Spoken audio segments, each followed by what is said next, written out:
guys, what's going on? It's Ash here coming at you today in Raid Shadow Legends. Now, we've talked about mistakes that I have made inside this game, but we've never really talked about the obvious, the biggest, the dumbest mistakes that you can make inside Raid Shadow Legends, and I thought I ought to have one video in my collection here of almost 200 videos already here on this channel. It feels like just yesterday I started this Raid Shadow Legends kind of experiment, and it's turned into a great success. I'm having a good time here, guys, and it's really testament to you guys tuning in on a daily basis and being active in the comments below. So the first thing that we're going to talk about here, right? Everybody mentions in all of these videos I've seen on the most common mistakes is the Great Haul. I'm actually not going to include this on my list, and the reason being is because I don't think it's like an account ruining mistake, providing that you recognize early on that you really shouldn't be maxing out your attack, for example, or your HP, for example, early on, or your resist. I think that most people in the first couple months, you know, one of their clanmates or something kind of guides them in the right direction. I don't think it's the end of the world if you end up investing in one of the Great Haul categories that doesn't pay as immediate dividends as other categories. It's still going to help you, and hey, eventually, if you play the game long enough, you're eventually going to max those out anyway, everything, right? So anyway, let's go ahead and talk about the real mistakes, starting with the most obvious one that I hopefully don't have to mention, but I'm going to mention it because it's the dumbest thing you can possibly do in this game, and that is, I mean, maybe tied for dumb. We'll talk about it, right? So going into the tavern and on a rare champion or on an epic champion, basically on an epic champion, let's go rare here. On a rare champion, the dumbest thing you can do is use your legendary skill tomes, the most rare item in the game. It hurts me even putting them in the upgrade skill slots right now. It pains me even putting them there, like as if I'll accidentally hit upgrade. You never, ever want to use legendary books upgrading an epic or a rare, or use epic books upgrading a rare champion. Use rare skill books for rares, use epic skill books for epics, and use legendary skill books for legendary. Legendary skill tomes, skill books are so difficult, way too difficult to acquire in this game. It's something that Plarium need to work on, right? So don't use them to upgrade skills, even if it's a champion you really want to upgrade in epic. Even if you pull your favorite, your most wanted epic champion or rare champion, do not use your skill books that are higher rarity on them, okay? Now let's remove these one by one. I'm almost paranoid to even get off this screen here. All right, the number two mistake, actually, yeah, the number two mistake is another obvious one here, right? But hopefully you guys haven't done this, but I imagine some of you guys may have, and let me know in the comments below. Have you ever fed an epic or legendary champion, either accidentally or just not recognizing that you should not use them as food? Yes, that's right. What I'm getting at here is using high rarity champions to rank up lower rarity champions. Don't do it. So for example, if I wanted to upgrade the rank here of Trunda Gilt Mallet, it would be a mistake. You can see I have all my champions locked, so I can't even do it.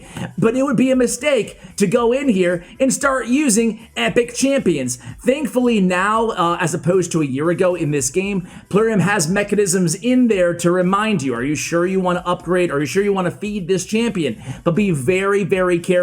No matter how much I want to 6-star my Trunda Gilt Mallet, who's an amazing champion, I am not going to use high rarity champions unless maybe I have 3 or 4 duplicates of an epic champion. That's the only way I will consider using them as food, and I will never, ever use a legendary champion as food. I just won't do it, right? I'm keeping all of my legendary champions. I won't even use duplicate legendary champions as books, because you never know. Tag Team Arena now has 3 areas where you need, 12 different champions through that new game mode. So if you fed a duplicate legendary earlier, or if you used it as a book, it would be a big mistake. You could probably use that champion now. Who knows what features will be coming in the rest of 2020 or 2021 that you'll need more duplicate champions. Even if it's a bad legendary or epic champion, do not use them as books, as food, as anything. Keep them in your vault, because they're still liable to to be buffed in the future. Plarium has shown a propensity to buff epic and legendary champions more than they have rare champions. So certainly the higher the rarity, the more likelihood that they will buff it. Just look at Mashaled and look at Dracomorph, for example. The next one is going to be one that you don't hear. Tip number 3, the dumbest thing you can do is something you don't hear a lot, especially on YouTube, and that is listening to YouTubers, right? Listening to, I'm joking, right? YouTubers, obviously, and websites and Reddit and all of these resources online can be great. But don't just put all your eggs in one basket. That includes myself. It includes yours truly, right? Look at different areas for getting information, especially, for example, masteries, right?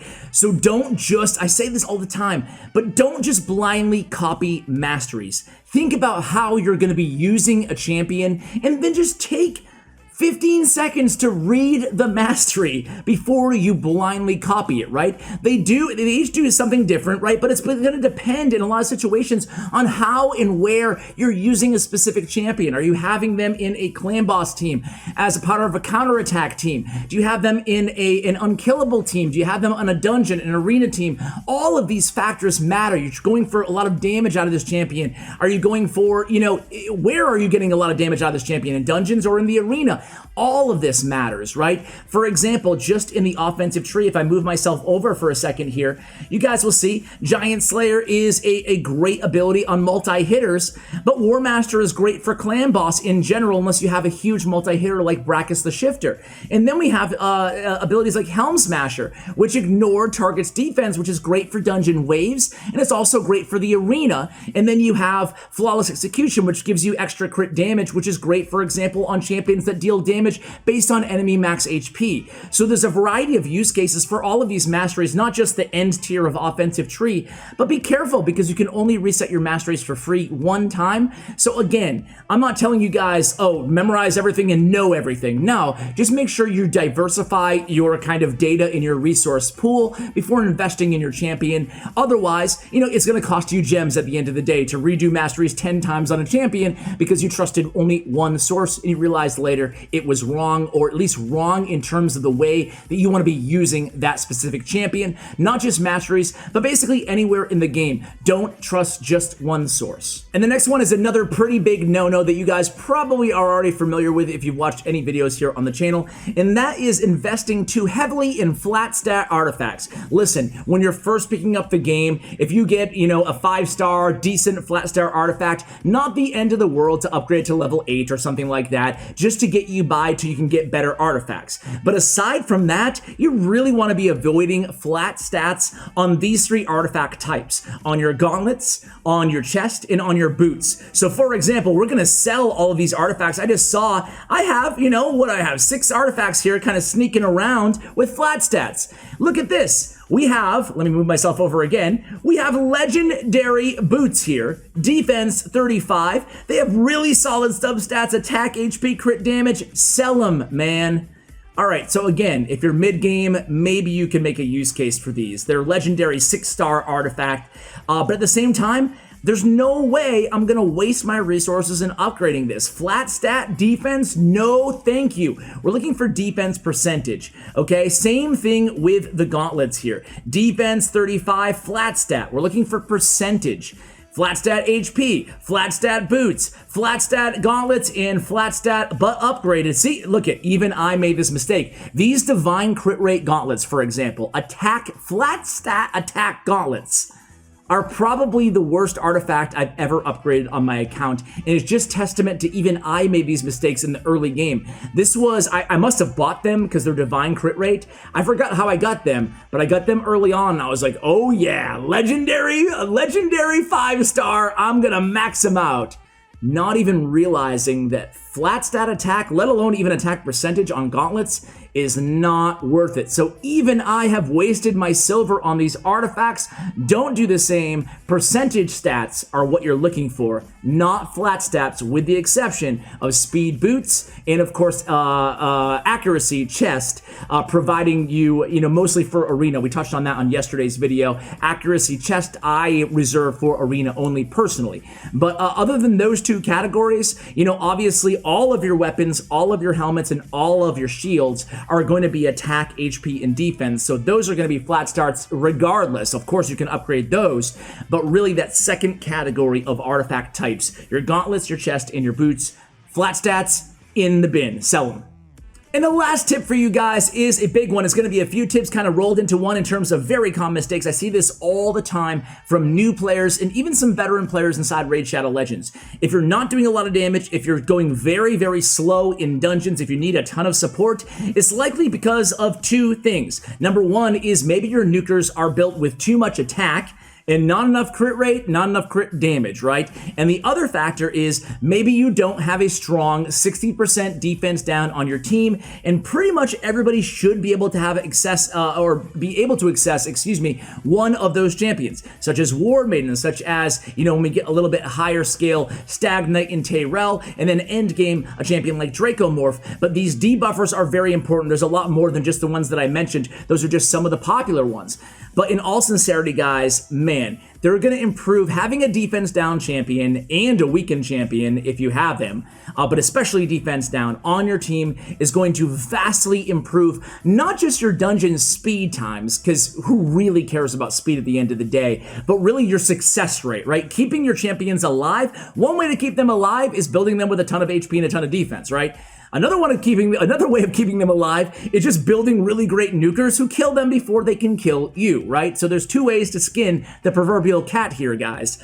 Anyway, so Dracomorph, for example, here, again, just showing you one of my better built champions, but we're trying to build them to 100% crit rate, right? Before you start stacking more attack on your champions, you want to build them to ideally 100% crit rate on all your damage dealers, even most of your support champions, unless you have just a total defense champion who's just there to heal and isn't doing any attacking. For the most part, your debuffers and your nukers should be built to 100% crit rate if you can do so. And also having, after you build the 100% crit rate, then I would focus on crit damage, okay? So crit damage is incredibly important in terms of the overall damage output you're able to do, and again, having that defense down. So not focusing on crit rate, crit damage, and defense down is a huge mistake. One thing that I learned pretty early on in this game is, wow, just building high attack stats on my nukers is not enough. I mean, I wouldn't say ignore attack. You need to have it somewhat built up around 3k plus for your nukers, but still at the end of the day, I would really emphasize crit damage over attack after at least you've hit around that 3k mark. Of course, every champion, every account is different in terms of progression. That goes for all of these tips for you guys, but I hope that you guys enjoyed this video covering, 5 of the dumbest things that you can do in terms of really putting a hamper on your progression inside Raid Shadow Legends. Guys, I hope you enjoyed this video. Thank you so much for watching all the way till the end. I appreciate each and every one of you, and as always, take care, guys.